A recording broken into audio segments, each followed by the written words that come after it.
greetings to all the listeners of the Mayor's Brief. I'm not the mayor, as you can see, but I guess serving as Mayor Pro Tem, I'm filling in today for Mayor Roberson and actually being the guest with Councilman Lige Daughtridge. And so we're filling in for him today for the Mayor's Brief. So for all of the followers that were looking for the mayor, sorry that he's not here today, but hopefully we can provide some information to be impactful to you still. Councilman Daughtridge, do you have any words for any of the listeners? No, Mayor Pro Tem, I'm just happy to be here, and thank you for being here with me. And I look forward to talking about the agenda that we went through this past Monday. And so I'll let you. You've done this a couple more times than I have, so I'll let you take the lead on this one. Cool. Well, me and Mayor, we just go back and forth. So, Lige, we'll jump right in. Starting with the agenda, we had a few presentations proclaiming the month of April 2022 as Community Development Month, and then also having a presentation of proclamation for Delta Day, April 4th, 2022. So, two great presentations there, proclamation. And that was exciting to see. Always good to be able to honor people and constituents before the council. Moving forward, we had our petitions. I don't think there was anything that really jumped out to me during public comment. Did you hear anything? No. I think the typical folks came up and said some really good things, as they typically do, and I appreciate everyone's comments and try to it does give some food for thought, so it's appreciated, and it's one of the highlights of the meeting. That's it And we strongly encourage constituents to come and provide that public comment. It helps us, as you said, gives us that food for thought and allows us to think outside of our own minds. So right.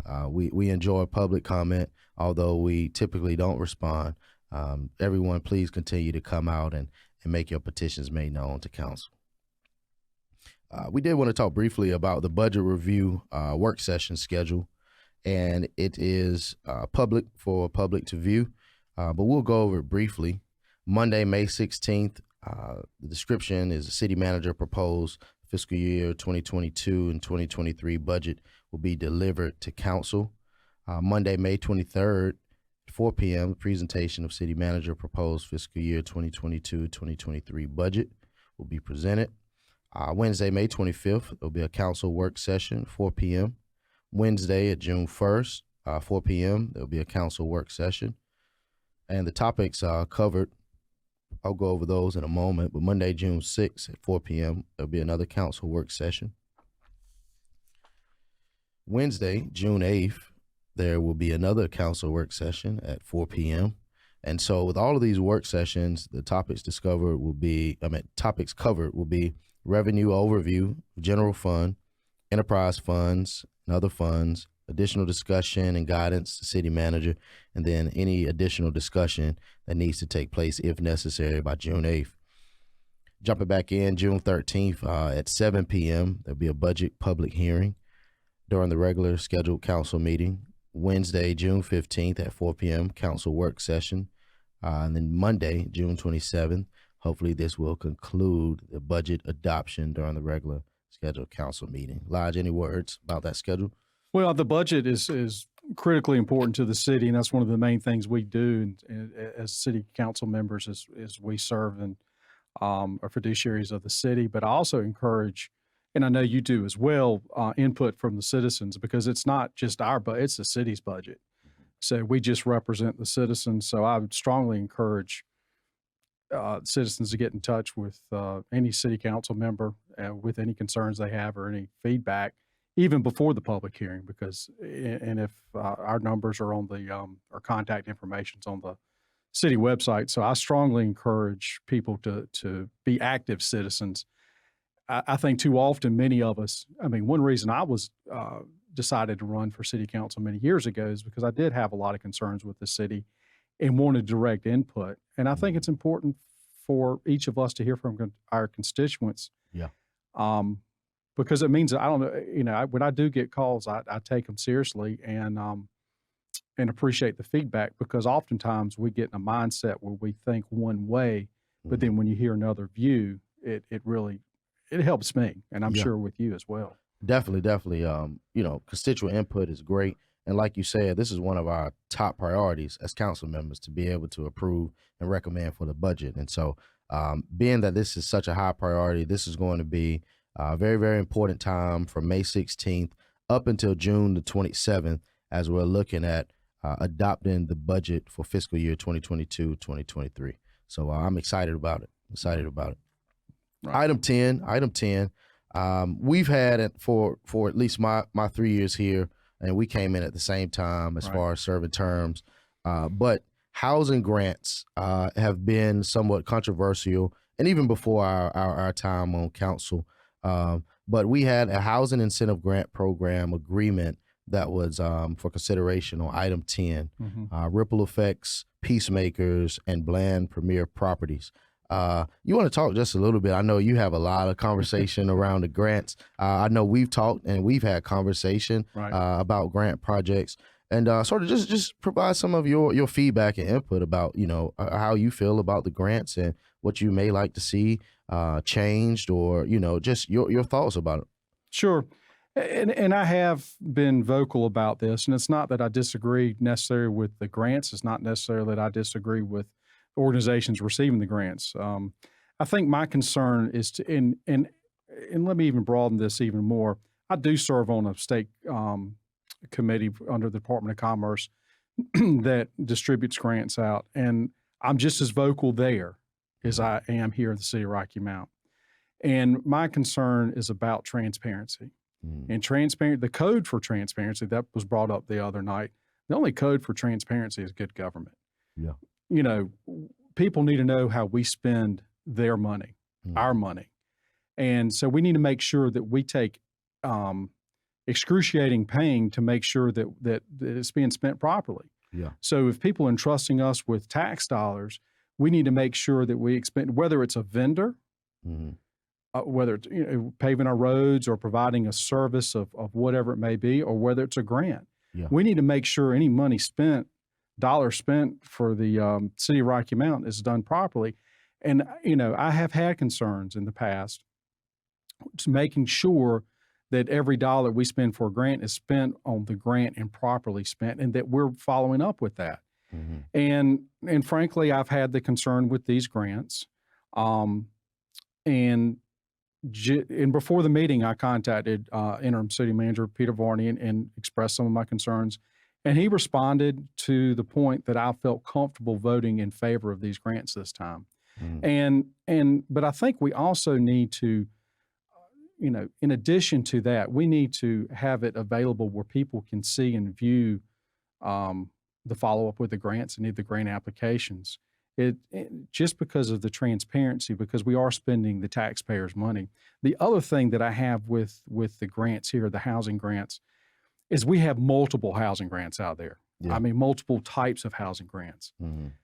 My thought process is, why don't we consolidate all the grants, have larger dollars that we provide out there, but have one grant process to where everybody knows that you could come once or twice through a 12-month period to apply for the grants.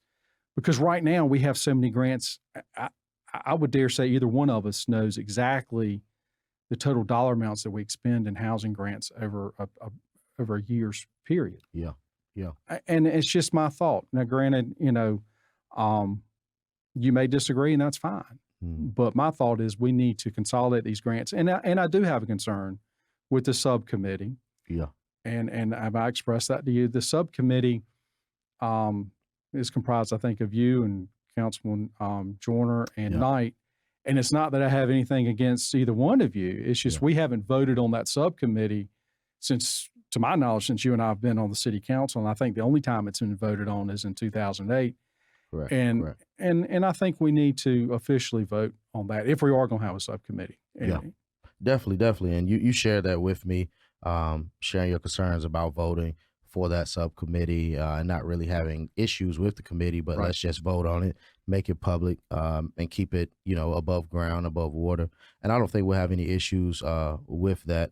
I have to check with the attorney to see if we can even make that happen, maybe even at some of the work session meetings that we have, or if it has to be in an actual a council meeting. Right. But I definitely will check into that. With this housing incentive grant here, this stems from the council initiative grants. And so I think that was approved maybe, it was done in 2008, but maybe about 4 or 5 years ago, that allocation exceeded $500,000. That was the actual allocation budget for that council incentive grant.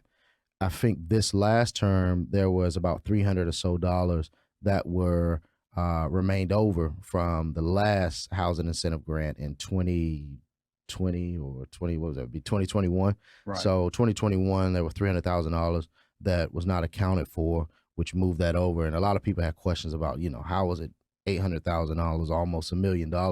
And that's what happened. It wasn't that the budget increased; it stayed $500,000, but there were funds that weren't allocated from the previous fiscal year that were able to be used over.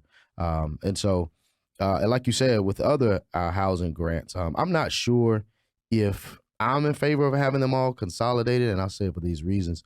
Some of them are for urgent repair or roof repair, but some of them have specific details that you can apply for specific reasons. And so with the specificity of some of them, I think it may be best to keep them separate so that we know the details in which people are applying for some of those detailed grants, because they're very detailed. Some of them are matching grants, and I don't know if consolidating them will get lost in trying to decipher which is which, So, Sure. So having them separated in community under the community development department, I like the concept of that. I think there are 3 different grants: urgent repair, emergency assistance grant. There's 3 different types that are in that actual pool.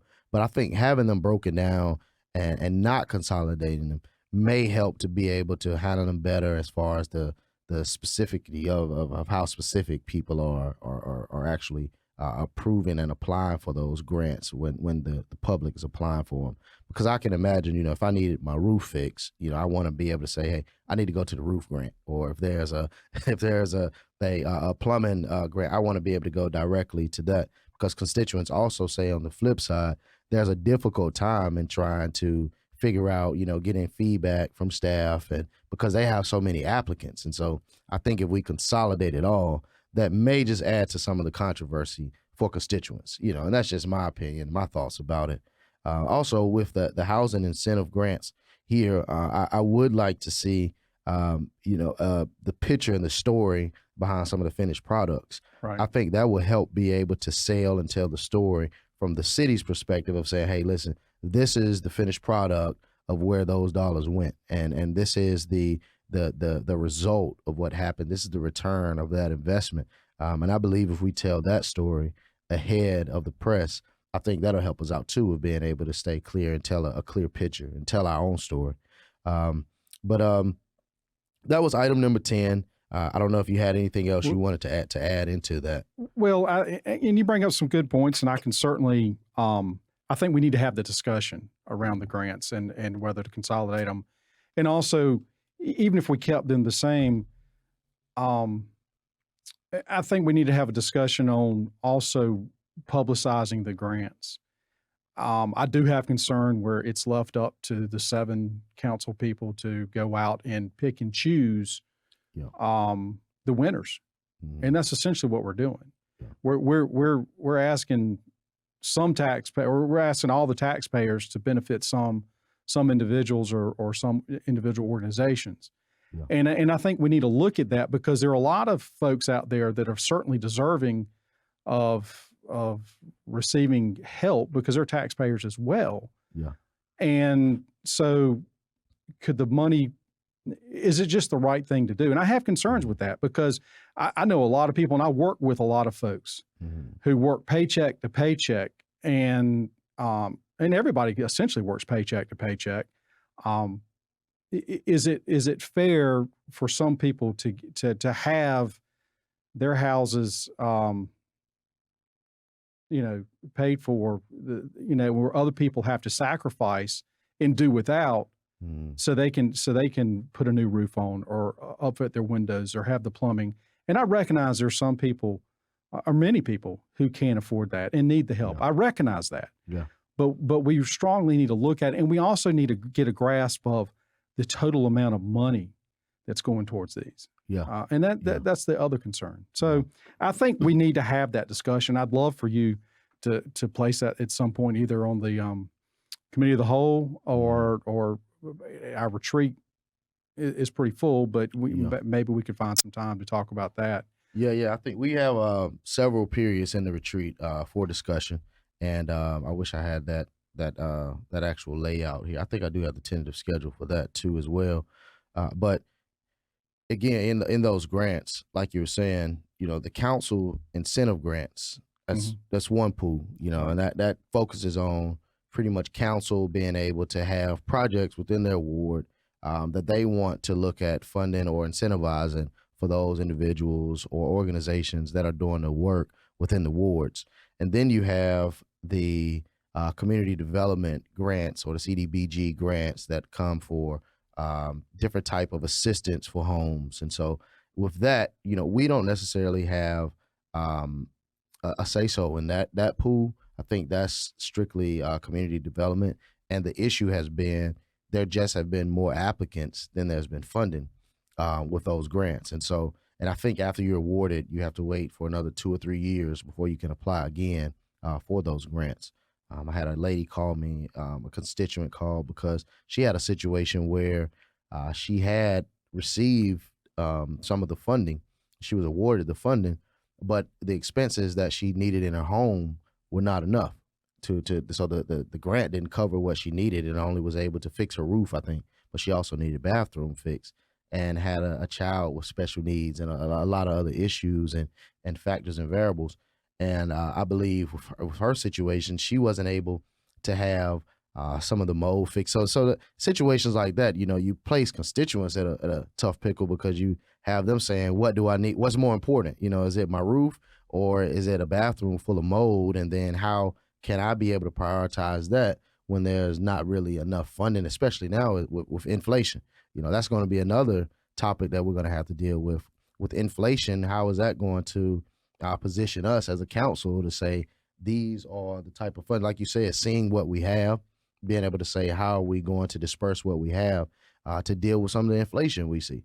And so I'm definitely looking forward to that conversation. I don't know if it'll happen at the retreat, right, or if it'll be at committee of the whole or what, but I'm sure we'll have that conversation here in the next couple of months or weeks. Sure. Item 11, sale of city-owned property in North Pine and South Tillery Street into a home purchase agreement with Kevin Jones.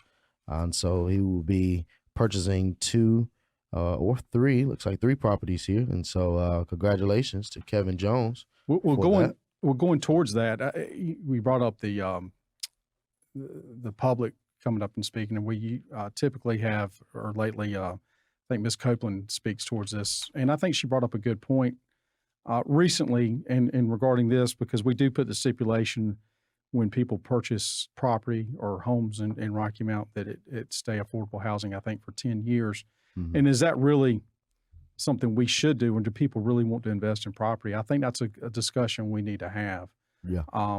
And I did hear and do understand that there might be previous grants that were received by the cities, therefore, like HUD, it may have to stay affordable for a while. But I do think we should have that discussion every time we sell property. Should we put that stipulation out there?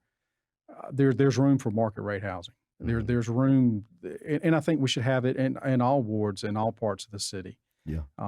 And I think we are probably reducing the pool of potential investors out there or people interested if we are limited to just what's affordable housing. Definitely. And I'm sure we'll have some conversations around that, being that it came up, and some of our retreat will be around housing and how we look to approach it.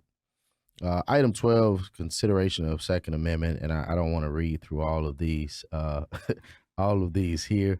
But did you have anything that you wanted to speak of, and item 12, 13, those are pretty simple. Yeah, pretty simple. But I would, one of my big pushes is on the infrastructure, and infrastructure is housing.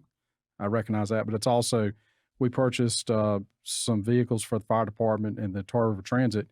I think one of our issues probably with where we've been going on during the COVID is our trash, our environmental services. I think we've probably delayed for a long period of time purchasing new trucks, and then now we're in the COVID, and just supply chain is just, we have trucks on order. I want everyone to be aware. We have approved a lot of funding for that. It's just, it's slow coming in. That's why we need to have a good rotation of these vehicles to make sure whoever thought we would have a pandemic would impact supply chain the way it has. But exactly. It's happened. It's happened. Yeah. It's happened, and we're here. And just to point out there in item 13, the Battle Park Greenway renovations, that's been awarded out to Weaver's Asphalt Maintenance Company. And so that Battle Park renovation is underway. I'm sure that that's in Councilman Blackwell's ward, so I'm sure he's excited about that. He gets to enjoy that nice project there. But also the Monk Mill Trail, that's underway, and that's exciting news for the city. That going to Battle Park is just a great asset we have in the city. And so I think it's going to benefit not just Councilman Blackwell's ward, but the entire city. I see so many people out there and enjoying that. And I think it's going to be even more once that's completed. That's an exciting project we have. Definitely. I agree with that 100%. Item 14 was appointments. We had none. Item 15, we went into closed session. And I'm not sure we can share anything about that, being it was in closed session. So we'll just wait until that becomes public again. But we do. I do want to say, because of our city clerk Pam Casey, she places on the agenda the appointments, and any citizen that's interested in serving the city of Rocky Mountain and getting more involved, that's a great opportunity. So get in touch with your city council person. Go to the city clerk's portion of the website, fill out the personal information form, because we need people serving on these boards and commissions, because they're extremely important. Definitely. We've got over maybe 15 or so vacancies here, so we definitely want to have those filled. Yeah, at some point.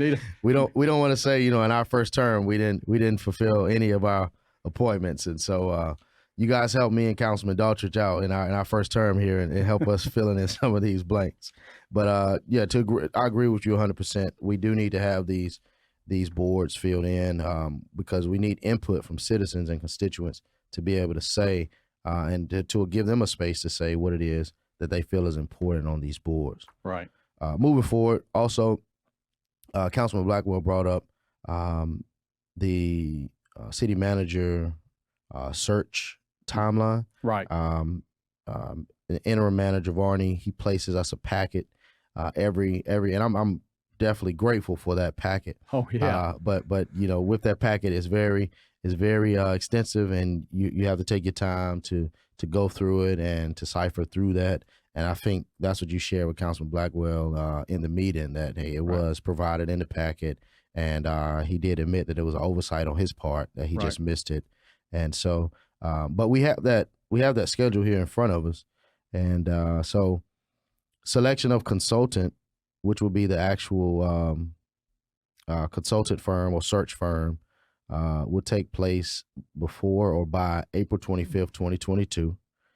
Consultant-led input process into preferred candidate characteristics, internal and external, will be tentative, and this is all tentative, but May 9th, 2022. Recruitment begins May 16th, 2022. Preliminary candidate reviews the week of June 13th through the 17th. Final reviews the week of July 4th through the 8th.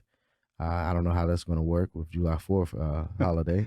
Hopefully we can have a vacation. I got some stuff planned. Yes, sir. The final candidate selection and due diligence week of July the 11th through the 15th.